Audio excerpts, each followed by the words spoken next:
Si hay algo que la Biblia enseña con toda claridad, es que la salvación es una experiencia eminentemente personal, eminentemente individual. Para que un pecador pueda ser salvo, debe venir a Dios en arrepentimiento y fe, confiando en la obra de redención que Cristo llevó a cabo en la cruz del Calvario. Y en esa transacción entre el hombre y Dios no hay cabida para nadie más. De hecho, nadie puede creer y arrepentirse por otra persona, por más cercana que la persona sea. Ni siquiera los padres pueden hacer eso con respecto a sus hijos. Lo único que podemos hacer es instruirles en la verdad, exponerlos a los medios públicos de la gracia, como la predicación de la palabra, y orar por ellos. Pero el resto es algo que debe suceder entre nuestros hijos y Dios, aun tengan 5 años de edad o menos. Sin embargo, esta es solo una parte de la historia, porque si bien es cierto que somos salvos como individuos, también es cierto que todos los salvados están conectados con el Señor Jesucristo como cabeza y están conectados entre sí en virtud de la relación que todos tenemos con Él. El apóstol Pablo dice en Romanos capítulo 12 y los versículos 4 al 5, porque de la manera que en un cuerpo tenemos muchos miembros, pero no todos los miembros tienen la misma función, así nosotros, siendo muchos, somos un cuerpo en Cristo, y ahora escuchen, y todos miembros los unos de los otros. ¿Cuántos vienen a la iglesia con esa conciencia? No simplemente de yo soy miembro de Iglesia Bíblica del Señor Jesucristo, como si fuese una especie de corporación fantasma, antes que pensar yo soy miembro de fulano de tal, fulana de tal. Somos miembros los unos de los otros. Hermanos, la iglesia no es un ente fantasma, la iglesia son personas. Y cuando decimos que somos miembros de la iglesia, tenemos que entender que somos miembros de personas. Estamos conectados con otras personas. Esa misma analogía la usa Pablo en 1 Corintios capítulo 12. Dice que Dios ordenó el cuerpo, dando más abundante honor al que le faltaba, para que no haya desavenencia. En otras palabras, para que no haya división en el cuerpo, sino que los miembros todos se preocupen los unos por los otros. Ese es el diseño de Dios para la iglesia. Compartimos con nuestros hermanos la misma vida espiritual. Estamos unidos a ellos por el mismo vínculo, el vínculo del Espíritu Santo. Y ahora, mis hermanos, tenemos que aprender a vivir a la luz de esa realidad. Y eso fue precisamente lo que comenzamos a ver la semana pasada. ¿Cuál es el tipo de relación que debemos tener con nuestros hermanos y hermanas en Cristo? ¿Qué significa tener comunión cristiana? Bueno, en el estudio anterior nosotros vimos que no se trata simplemente de hacer actividades con otros cristianos, sino más bien de compartir con ellos lo que tenemos en común en virtud de esa relación que tenemos en Cristo con nuestro Dios y Padre. Por eso decíamos la semana pasada que la comunión es una experiencia exclusivamente cristiana. Exclusivamente cristiana. Ninguna persona que no haya sido regenerada por el poder del Espíritu Santo puede participar de este tipo de relación. Porque se trata de un dar y un recibir de lo que Dios nos ha dado como hijos suyos. Comenzando con el hecho de que Dios se ha dado a conocer, Dios se ha revelado a través de su palabra. Primera de Juan, capítulo 1. Este fue uno de los textos que vimos la semana pasada. Y es uno de los versículos claves en el Nuevo Testamento acerca de la comunión cristiana.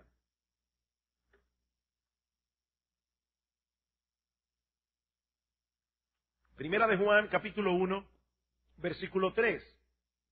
Lo que hemos visto y oído, eso os anunciamos, para que también vosotros tengáis comunión con nosotros. Y nuestra comunión verdaderamente es con el Padre y con su Hijo Jesucristo. Versículo 6. Si decimos que tenemos comunión con Él y andamos en tinieblas, mentimos y no practicamos la verdad. Pero si andamos en luz, como Él está en luz, tenemos comunión unos con otros, y la sangre de Jesucristo, su Hijo, nos limpia de todo pecado.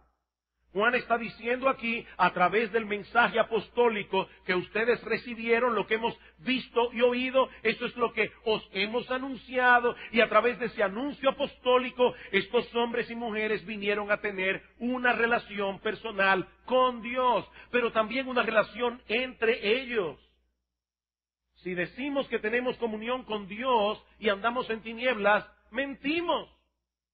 Pero si andamos en luz como Él está en luz, tenemos comunión no solamente con Dios que es luz, sino también con todos aquellos que andan en luz. Tenemos comunión unos con otros.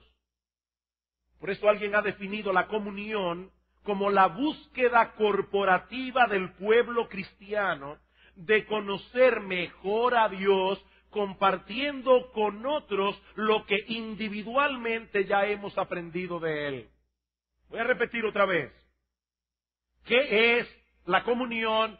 Es la búsqueda corporativa. Si cada uno de nosotros tiene una responsabilidad de cuidar su vida espiritual, cada uno de nosotros tiene una responsabilidad de crecer en el conocimiento de Dios, pero la comunión es la búsqueda de ese conocimiento en una manera corporativa. Lo que éste ha recibido de parte de Dios en su relación con Él, lo está compartiendo con éste de lo que ha recibido de Dios en su relación con Él, y viceversa. Es un dar y un recibir.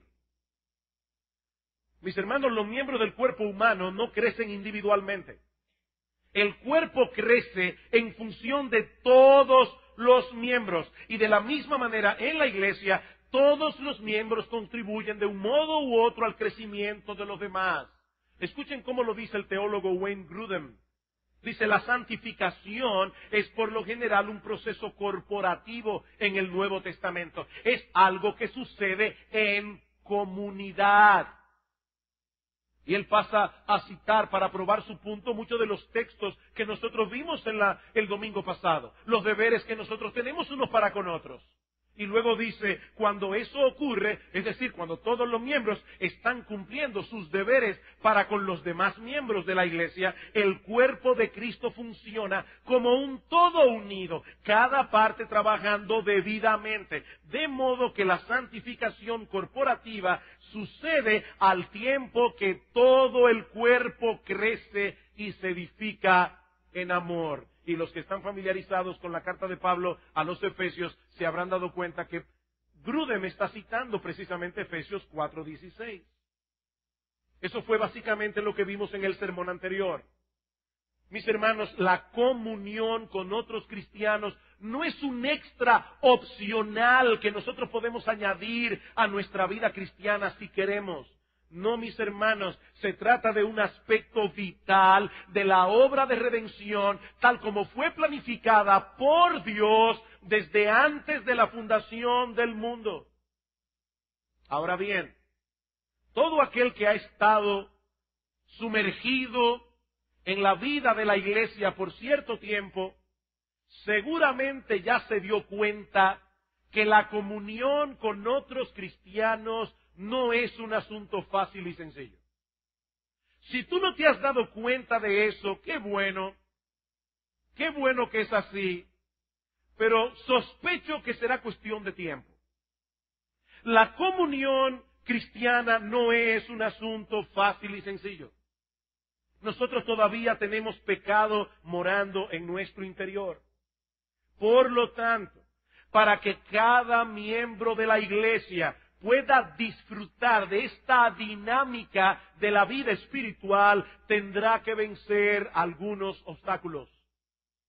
Y es precisamente acerca de esto que nosotros queremos hablar en esta mañana. ¿Cuáles son los obstáculos que se interponen en nuestras vidas para que no podamos desarrollar una verdadera comunión cristiana con los demás hermanos de la iglesia? ¿Cuáles son esas murallas que se levantan o que nosotros mismos muchas veces levantamos a nuestro alrededor?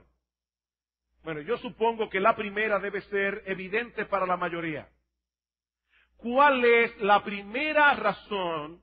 ¿Cuál es el primer obstáculo que nosotros debemos vencer para tener verdadera comunión cristiana a la luz de todo lo que hemos dicho hasta ahora acerca de la verdadera comunión? Bueno, el primer obstáculo es nuestra falta de crecimiento en la comunión con Dios a través de nuestro Señor Jesucristo. Nuestra falta de crecimiento en nuestra comunión con Dios. Ahora, antes de pasar a desarrollar este punto, mis hermanos, es importante recordar que en el Nuevo Testamento se habla de la comunión del creyente con Dios desde dos perspectivas diferentes. O sea, cuando nosotros decimos, yo tengo comunión con Dios, me estoy refiriendo a dos cosas que son distintas, aunque relacionadas entre sí. Una es objetiva, la otra es subjetiva. Por un lado, la Biblia enseña que todo verdadero creyente tiene una relación con Dios a través de nuestro Señor Jesucristo, porque todos hemos sido hechos partícipes de la vida de Dios. Todos, de la misma manera, en la misma cantidad. Es decir, en ese sentido, nadie aquí en la iglesia tiene más comunión que otro. Nadie es más hijo de Dios que otro. Nadie tiene una porción más grande de la vida de Dios en su corazón. Todos, de la misma manera, hemos sido hechos partícipes de la vida de Dios. Y de esa manera tenemos una relación con Dios que es objetiva, que es estable, que no puede ser destruida jamás. Segunda de Pedro, capítulo 1, versículo 3. Como todas las cosas que pertenecen a la vida y a la piedad, nos han sido dadas por su divino poder, mediante el conocimiento de aquel que nos llamó por su gloria y excelencia, por medio de las cuales nos ha dado preciosas y grandísimas promesas, para que por ella llegaseis a ser participantes de la naturaleza divina, habiendo huido de la corrupción que hay en el mundo a causa de la concupiscencia. Vosotros también, poniendo toda diligencia por esto mismo, añadid a vuestra fe virtud, etc. Fíjense lo que Pedro está diciendo aquí. Todos nosotros hemos sido hechos participantes de la naturaleza divina, en la misma medida. Ahora, cada uno, a la luz de esa realidad, puede ser más diligente que otro en añadir a su fe virtud, a la virtud conocimiento, etc. Pero eso no va a variar la relación que tenemos con Dios en virtud de ser participantes de la naturaleza divina. Es en ese sentido que el apóstol Pablo dice en Gálatas capítulo 2, versículo 20, con Cristo estoy juntamente crucificado y ya no vivo yo, mas vive Cristo en mí. He ahí lo que es la vida cristiana. No se trata simplemente de que aquí hay un individuo que ahora está siendo un poco más bueno de lo que era antes. No, mis hermanos, esto no es un asunto de grados. Cristo vive en mí. Todo verdadero creyente puede decir eso. Yo tengo una comunión con Cristo que nadie me la puede robar, nadie me la puede destruir. Nada nos podrá separar del amor de Dios que es en Cristo Jesús, Señor nuestro. Ahora bien, lo cierto es que a pesar de que esto es una realidad, no todo cristiano disfruta en el mismo grado de la comunión experimental con Dios en la vida práctica. Mis hermanos, esto es como el matrimonio. Cuando un hombre y una mujer se casan, pasan a tener una relación entre ellos en virtud del pacto matrimonial. Puede ser que con el paso de los años esta relación venga a ser una buena relación. Puede ser que con el paso de los años venga a ser una relación terrible. Pero ni una cosa ni la otra afectan la realidad de que este hombre y esta mujer tienen una relación entre ellos. la relación matrimonial. Pues lo mismo ocurre en nuestra relación con Dios. Objetivamente hablando, estamos unidos a Él con un vínculo indisoluble.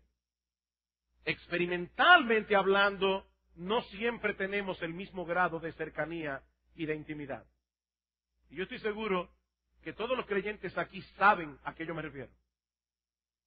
No siempre tenemos en nuestra vida cristiana, experimentalmente hablando, ese mismo grado de cercanía, ese mismo grado de intimidad con Dios. Y lo que estamos diciendo ahora en este punto es que eso incide en nuestra relación con los demás, en nuestra comunión cristiana. En la misma medida en que nuestra comunión experimental con Dios se fortalezca y crezca, en esa misma medida se fortalecerá nuestra comunión con nuestros hermanos en la fe. Pero lo mismo ocurre a la inversa.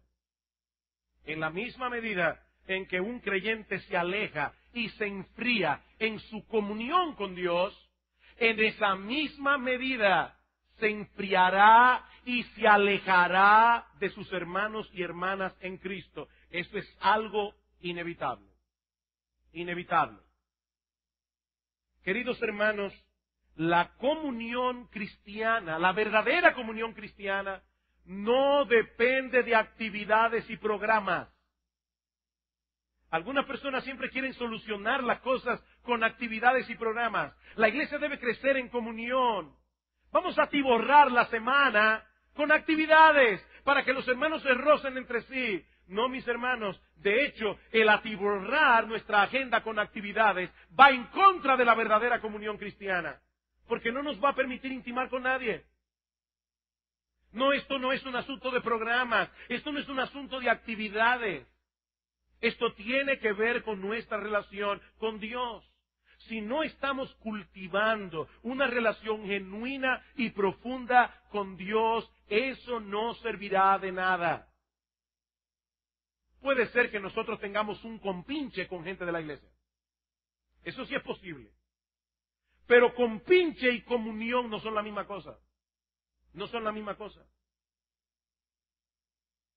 Ya me imagino que en este punto algunos pueden estarse preguntando, bueno, pero si eso es así, ¿cómo yo puedo crecer y fortalecerme en mi relación con Dios?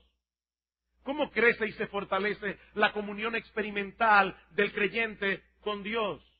Bueno, diciéndolo de manera sencilla y práctica, nosotros podemos decir que la comunión con Dios en su aspecto experimental consiste básicamente en 4 cosas. Y estoy, hermanos, siendo bien sencillo. Esto puede ser más profundo. Pero si queremos dar una respuesta sencilla, nosotros debemos decir que esta comunión experimental con Dios consiste, primero, en conocer cada vez mejor a Dios a través de su palabra. Segundo, en compartir con Él los mismos intereses. Tercero, vivir conscientemente en su presencia, en deleitosa dependencia y obediencia. Y cuarto, conversar con Él. Fíjense que aquí no estamos hablando de nada místico, aquí no estamos hablando de nada esotérico, aunque debo sí hacer la salvedad de que la comunión con Dios involucra todo nuestro ser y por lo tanto involucra todas nuestras emociones. Puede ser una experiencia altamente emocional, pero no es una experiencia mística. ¿Qué significa tener comunión con Dios? En un sentido práctico. Bueno, en primer lugar, experimentamos comunión con Dios en la misma medida en que le conocemos mejor a través de lo que Él ha revelado de sí mismo en su palabra. Primera de Juan 1:3, lo que hemos visto y oído, eso os anunciamos. ¿Para qué? Para que ustedes puedan tener comunión con nosotros. Y nuestra comunión es con el Padre y con su Hijo Jesucristo. Hermanos, ¿no es cierto que en la medida en que nosotros crecemos en el conocimiento de la persona que tenemos al lado, puede ser en el matrimonio, en esa misma medida podemos tener una mejor comunión? Bueno, lo mismo ocurre con Dios. Si queremos crecer en nuestra comunión con Dios, debemos conocerle cada vez mejor. ¿Cómo piensa Dios? ¿Qué siente Dios en cuanto a esto, en cuanto a aquello? ¿Cuáles son los intereses de Dios? En segundo lugar, hemos dicho, experimentamos comunión con Dios en la misma medida en que compartimos sus intereses. Un texto que citamos muy a menudo para hablar de las relaciones entre los hermanos es Amós capítulo 3, versículo 3. ¿Andarán dos juntos si no están de acuerdo? Bueno, yo los invito esta tarde, no lo hagan ahora, a buscar ese texto en sus casas y leerlo en su contexto. Y se van a dar cuenta que Dios no está hablando allí de la relación entre seres humanos. Allí se está hablando de la relación de Dios con su pueblo. Y básicamente lo que Dios le está diciendo a su pueblo es, ¿cómo ustedes pretenden andar cerca de mí? ¿Cómo es que ustedes quieren que yo more en medio vuestro si mis intereses no son los vuestros? ¿Andarán dos juntos si no están de acuerdo? Un ejemplo impactante de esto lo tenemos en la vida de Enoc. Dice la Biblia en Génesis capítulo 5, versículo 22, que Enoc caminó con Dios por 300 años. Mire, para que usted pueda caminar con una persona, vivir con una persona, tener comunión íntima con una persona por 6 meses, sin tener los mismos intereses que esa persona tiene, eso es prácticamente imposible. Y Enoc caminó con Dios por 300 años. Y pueden estar completamente seguros de que no fue Dios que se adaptó a Enoc. No fue Enoc que se adaptó a Dios. Si nosotros queremos tener comunión con Dios, tenemos que aprender a tener intereses como los que Él tiene. En tercer lugar, experimentamos comunión con Dios en la medida en que vivimos conscientemente en su presencia, en deleitosa dependencia y obediencia. Nosotros siempre estamos en la presencia de Dios. ¿Recuerdan cómo David lo dice en el Salmo 139? ¿A dónde me iré de tu espíritu? ¿A dónde huiré de tu presencia? Nadie puede huir de la presencia de Dios. El problema es, mis hermanos, que no siempre estamos conscientes del hecho de que estamos viviendo en la presencia de Dios. Eso es algo de lo que debemos hacernos conscientes a nosotros mismos. De hecho, cuando una persona está tratando de obedecer los mandamientos y no está consciente de la presencia de Dios, es muy probable que esa obediencia no sea más que una obediencia legalista. Estoy tratando de adaptarme a un conjunto de normas, a un conjunto de reglas, pero aquel que vive en la presencia de Dios está tratando de agradar a Dios. ¿Qué dice el salmista en el Salmo 16, versículo 8? A Jehová he puesto siempre delante de mí. ¿Ven allí la actitud consciente del salmista? Sí, Dios está aquí, siempre. Pero yo no siempre lo recuerdo. Por lo tanto, he hecho el esfuerzo de recordar que yo vivo delante de Dios. Proverbios capítulo 3, versículo 5. Fíate de Jehová de todo tu corazón. No te apoyes en tu propia prudencia. Reconócelo en todos tus caminos. Dios está aquí. Dios está aquí. Como yo le decía a alguien esta semana que me estaba relatando un problema y le preguntaba, ¿dónde está Dios en medio de ese panorama? ¿Dónde está Dios? Y finalmente, no estoy terminando el sermón, estoy ilustrando y explicando lo que significa tener comunión con Él. Finalmente estamos diciendo que como resultado de todo lo anterior vivimos en la presencia de Dios, conocemos a Dios, tenemos una relación con Él de padre a hijo. Por lo tanto, tener comunión experimental con Dios no es otra cosa que conversar con Él. El que tiene comunión con Dios, conversa con Dios. Y no olviden que una conversación y un monólogo no son la misma cosa. En un monólogo habla solo uno, en una conversación hablan los dos. Y nosotros tenemos que aprender a dialogar con Dios. Él nos habla a través de su palabra, nosotros le hablamos a través de la oración. Ahora, visualicemos, mis amados hermanos, a dos cristianos, el cristiano A, cristiano B. Ambos están creciendo en su comunión experimental con Dios a la luz de esto que yo acabo de explicar. ¿cómo se supone que será la comunión entre ellos? ¿Cómo se relacionarán entre sí el cristiano A y el cristiano B si ambos están creciendo en su comunión con Dios? Hermanos, muy probablemente estos dos creyentes tendrán entre sí una relación deleitosa e íntima. Estos dos creyentes, por un lado, se están exponiendo a la palabra de Dios para conocerle cada vez más. Eso fue lo primero que mencionamos.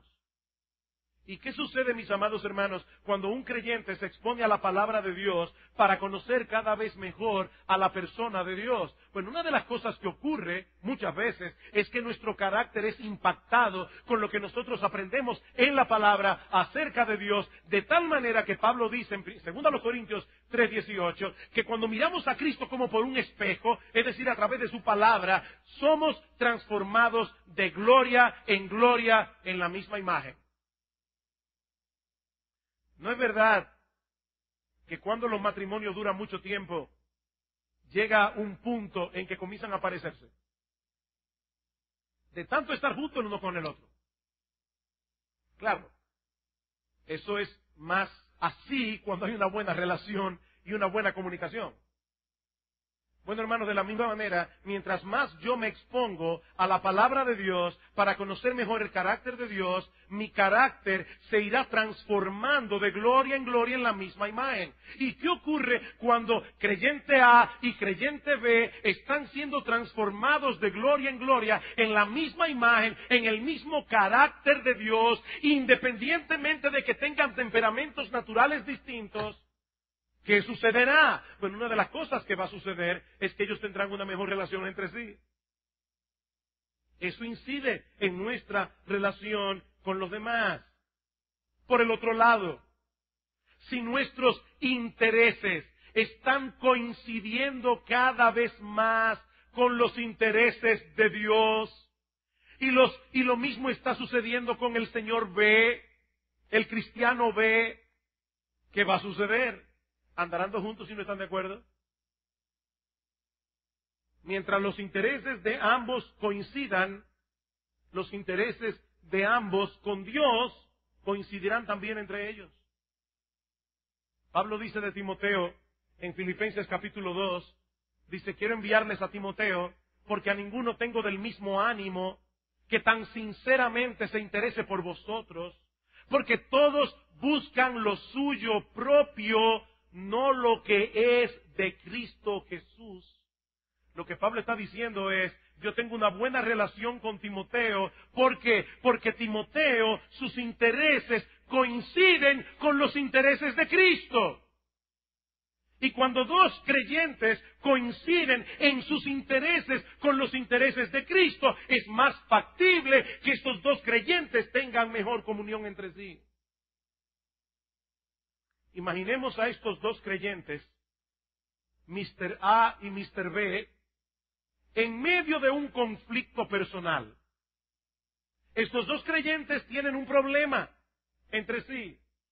Bueno, si los intereses de ambos están alineados con los de Dios, muy probablemente Mr. A y Mr. B estarán más interesados en la gloria de Dios que en su propia reputación. Es más probable que Mr. A y Mr. B estén más interesados en el bien espiritual del otro que en sus propias heridas y ofensas.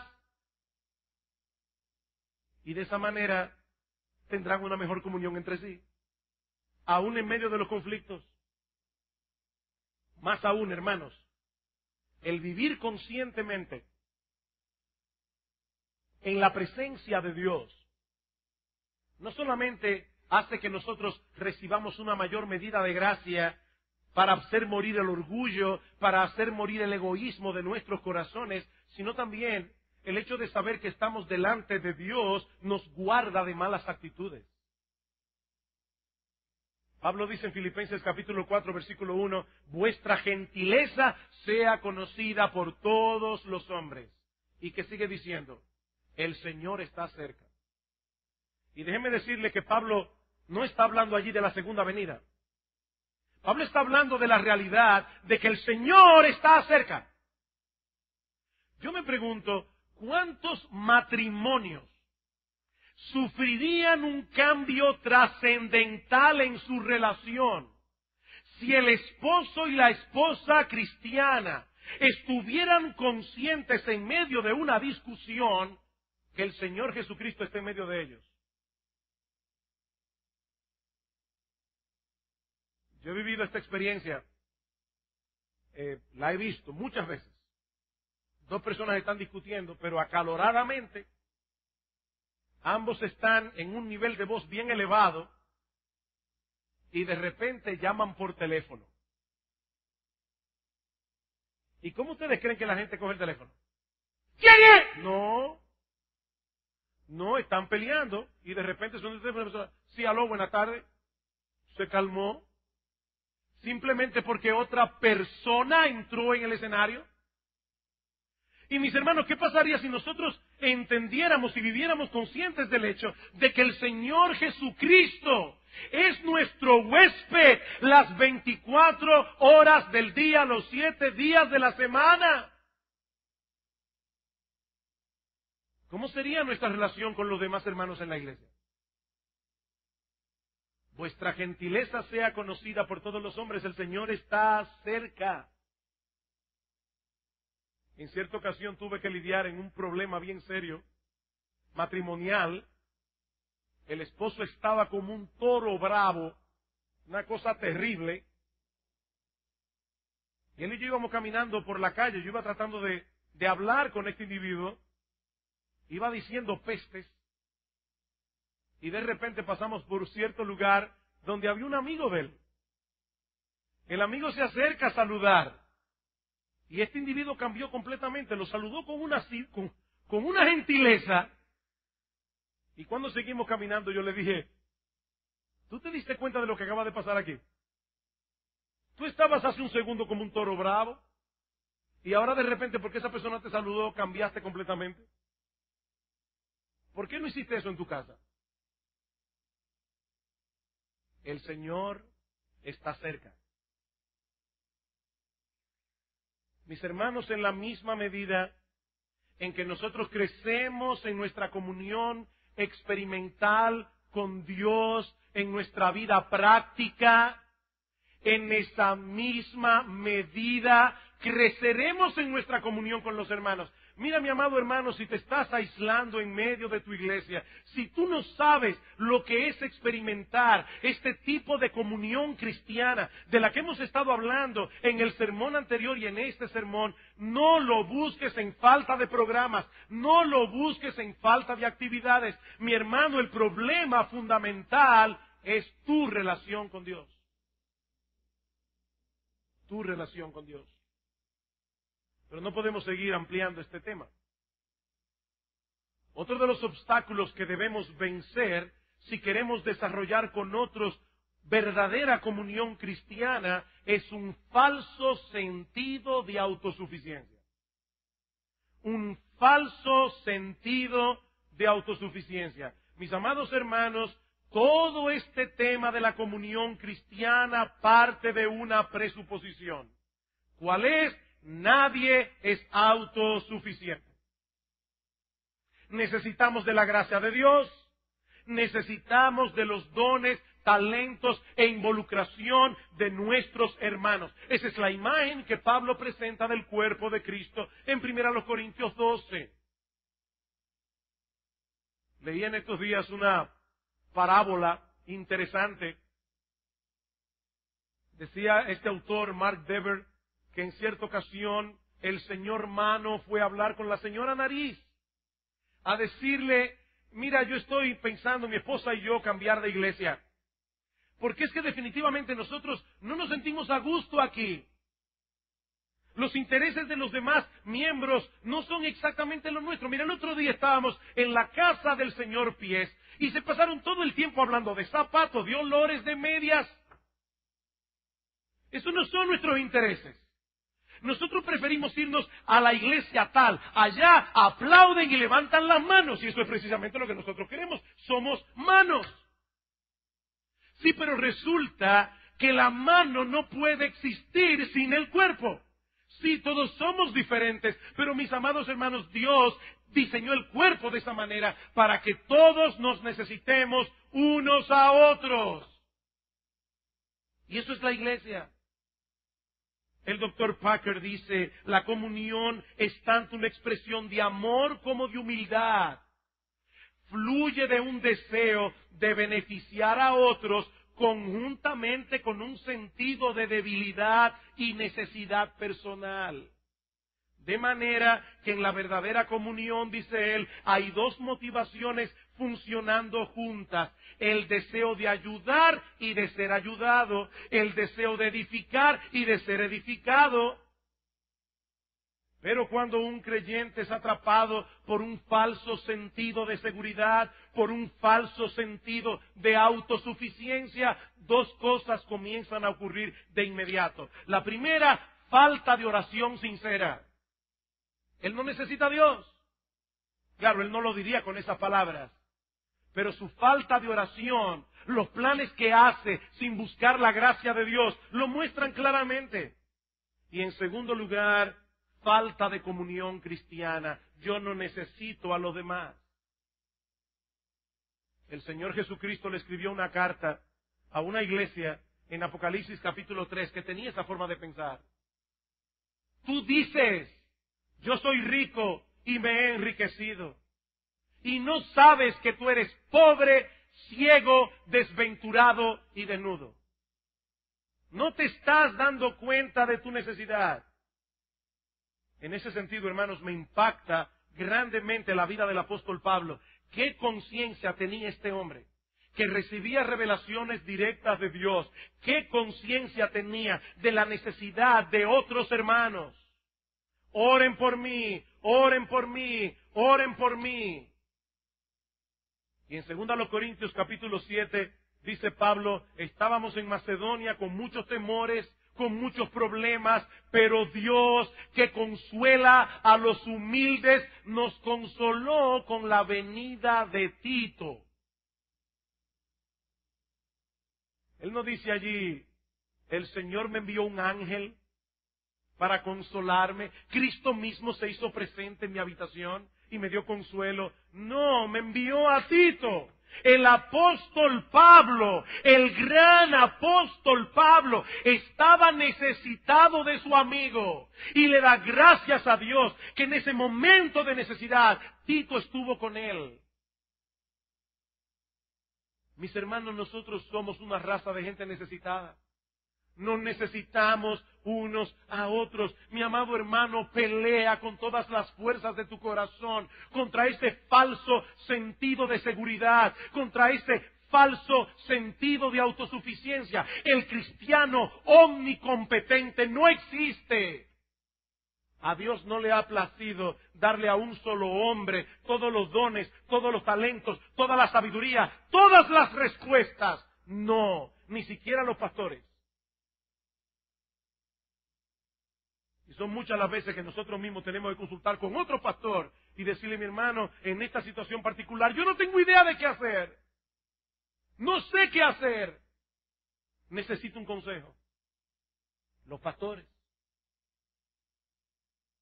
En tercer lugar, otro de los obstáculos que nos impiden desarrollar una verdadera comunión cristiana en la iglesia son algunas reglas no escritas de comportamiento social.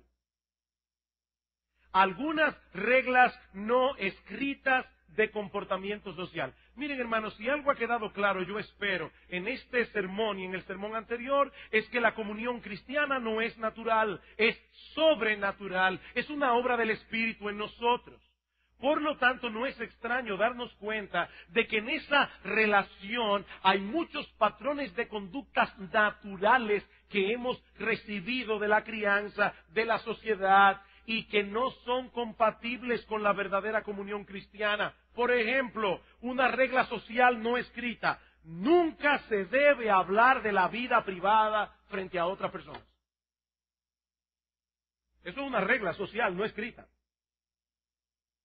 Y ciertamente nosotros tenemos que tener cuidado en cuanto a quién escogemos para abrirle el corazón. Pero mira, mi hermano, Mira, mi hermana, si tú eres gobernado por esta regla social no escrita, nunca podrás desarrollar verdadera comunión cristiana. Mis hermanos, el hecho de que la Biblia nos manda que nos alentemos, que nos aconsejemos, que nos corrijamos unos a otros, está presuponiendo una apertura de corazón. ¿Cómo yo voy a recibir aliento de mi hermano si no le digo francamente que me siento desalentado? O yo tengo que esperar que la persona lo descubra por sí solo. ¿Cómo yo voy a recibir un consejo oportuno de mi hermano si no le abro mi corazón y le digo francamente, estoy confundido, no sé qué hacer? La Biblia presupone apertura de corazón. Otra regla social no escrita: no debemos llorar en público. Repito, eso no está en ningún libro, pero muchas veces es algo que nos enseñan. Bueno, ¿saben qué, mis hermanos? Jesucristo, nuestro Salvador, no se acogió a esas normas sociales no escritas. En Juan capítulo 11, versículo 35, dice que Jesús ante la tumba de Lázaro lloró. El Señor, el Mesías, el Hijo del Hombre, el Dios encarnado, ante la tumba de su amigo lloró. Y es obvio que él no estaba solo allí, porque dice el versículo 36, que los judíos que estaban en el lugar dijeron, miren cuánto lo amaba. Cristo lloró en público. Y lo que es más, Cristo le abrió su corazón a los discípulos. En el huerto de Getsemaní, ¿recuerdan? Vengan y oren conmigo, mi alma está muy triste hasta la muerte. Cristo no se avergonzó de decir eso. Estoy triste, mis discípulos, yo necesito que ustedes oren conmigo. Si queremos desarrollar verdadera comunión cristiana, mis hermanos, tenemos que echar a un lado todas esas reglas sociales no escritas. Y finalmente, si queremos desarrollar verdadera comunión cristiana en la iglesia, tenemos que echar fuera de nuestro corazón la amargura. La amargura. Ese es uno de los obstáculos más formidables que nosotros debemos vencer si queremos tener comunión cristiana. Primero, porque la amargura afecta sensiblemente nuestra comunión con Dios. Pablo dice en Efesios capítulo 4, versículo 30, no contristéis al Espíritu Santo de Dios, con el cual fuisteis sellados para el día de la redención. E inmediatamente en el versículo 31 dice, quítense de vosotros toda amargura, enojo, ira, gritería, maledicencia, toda malicia, todo deseo de venganza, todo malestar del corazón. Dice Pablo, arranca eso como una hierba mala, porque esas cosas contristan al Espíritu Santo. Nadie puede tener comunión íntima con Dios teniendo la raíz de amargura enraizada en su corazón. Absolutamente nadie. Y déjenme decirles algo que muchas veces no estamos conscientes. Y es que cuando nosotros rastreamos la amargura hasta sus últimas consecuencias, a final de cuentas, mi amado hermano, ¿tú sabes contra quién es que tú estás amargado? Es contra Dios. ¿O acaso no tenía Él control de lo que éste te hizo? Es contra Dios que estamos amargados. Lo que pasa es que es muy duro decir que yo tengo amargura contra Dios. Pero ese es el problema en el fondo. Y mi amado hermano, esa amargura contrista al Espíritu Santo, entristece al Espíritu Santo. Pero por supuesto, en segundo lugar, nos aísla de todo enemigo potencial. Un hombre amargado, una mujer amargada se protegerá de todo enemigo potencial. Ahora déjenme decirle, ¿saben quiénes son en realidad enemigos potenciales? ¿Quiénes ustedes creen? Todo el mundo. Oye, escúchame bien. Todo el mundo es un enemigo potencial. Cualquier persona, en cualquier momento, en cualquier circunstancia te puede hacer daño. Eso es una realidad. Por eso el hombre, la mujer amargada se aísla de los demás. Levanta una muralla de protección a su alrededor. John Lofnes menciona 4 situaciones en las que nosotros somos propensos a reaccionar con amargura. En primer lugar, por expectativas frustradas. ¿Por qué mucha gente se amarga en la iglesia? Expectativas frustradas. Lo he invitado varias veces a mi casa, él nunca me ha invitado a la suya. Expectativa frustrada. Le abrí mi corazón a un hermano de la iglesia y no le dio seguimiento. Expectativa frustrada. Yo pensé que seríamos buenos amigos, pero ahora resulta que él o ella prefiere a otra persona. Sí, esas cosas pasan. Esas cosas pasan. En segundo lugar, orgullo herido. Orgullo herido. ¿Cómo pudiste pensar que yo era capaz de hacer esto o aquello? Me siento ofendido o ofendida. En tercer lugar, celos. Celos. Pero es que los pastores de la iglesia no se dan cuenta que yo soy más capaz para esa labor que fulano de tal. Y finalmente, chisme y difamación. Chisme y difamación. Hermanos, esas cosas generan amargura. Y como muchas veces nosotros chismeamos sin saber que estamos chismeando, permítanme darle la definición que da John Lofnes de lo que es chisme. Él dice, es dar a otro información negativa acerca de una persona cuando el recipiente ni es parte del problema ni parte de la solución. ¿Necesitan que lo repita? ¿Qué es chisme? Dar información negativa acerca de una persona a otra cuando esta otra persona ni es parte del problema ni es parte de la solución. ¿Para qué se lo dijiste? Eso es chisme. Y ciertamente esas cosas suceden. Y ciertamente cuando uno es el objeto del chisme, algo increíble ocurre. Y es que la memoria se borra completamente de todas las veces que yo he chismeado y me siento profundamente ofendido. El chismoso nunca recuerda que él ha chismeado, nunca, hasta que chismean contra él.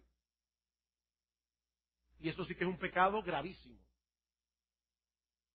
El chismoso no aguanta el chisme, es una cosa real. Y todo eso genera amargura.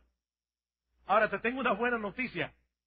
¿Recuerdas el texto que citamos en Efesios capítulo 4, versículo 31? Pablo dice, quítense de vosotros toda amargura, enojo, ira, gritería. ¿Saben lo que significa ese texto? Que Dios te puede dar la gracia para quitarte la amargura. Quítate la amargura. Es tu responsabilidad en dependencia de Dios. Saca esa hierba mala de tu corazón. Recuerda que tú también has pecado. Recuerda que tú también has violado los mandamientos de Dios. Recuerda que tú también has ofendido a tu Padre que está en los cielos. Y Él siempre, siempre, siempre ha estado dispuesto a perdonarte.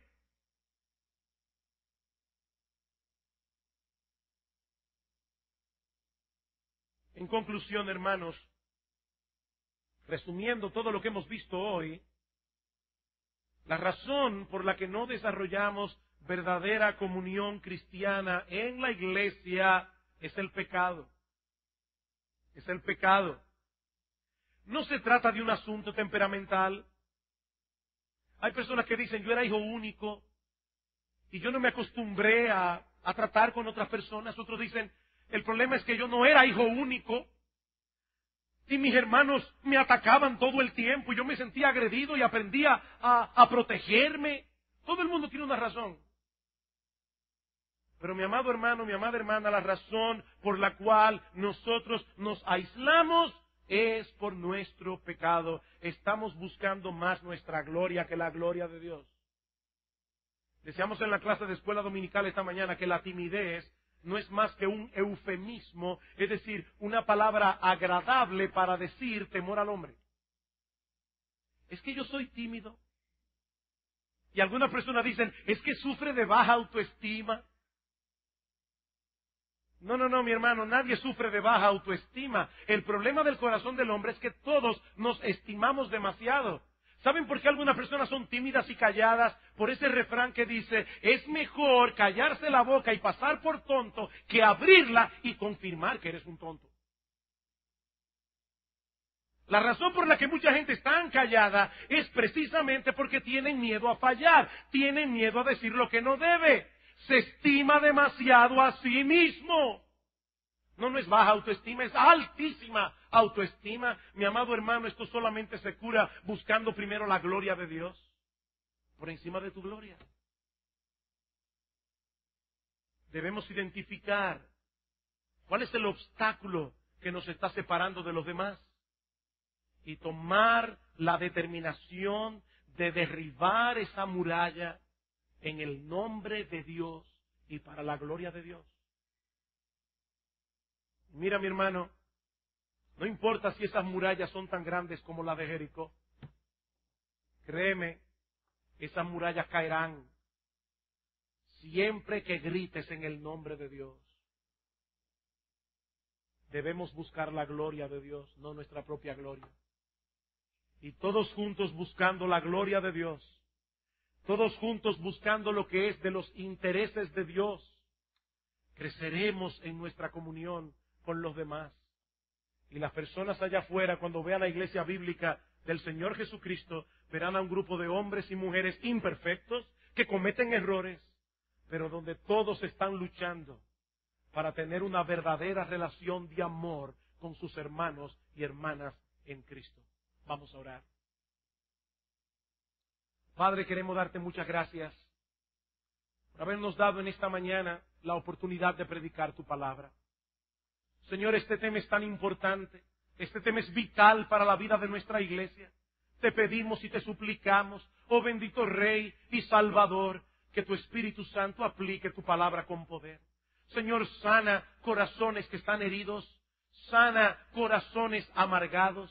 Señor, ayúdanos a buscar tu gloria por encima de todas las cosas. Oh Señor, que nuestros intereses sean los tuyos, porque te lo pedimos en el precioso nombre de nuestro gran Dios y Salvador Jesucristo. Amén.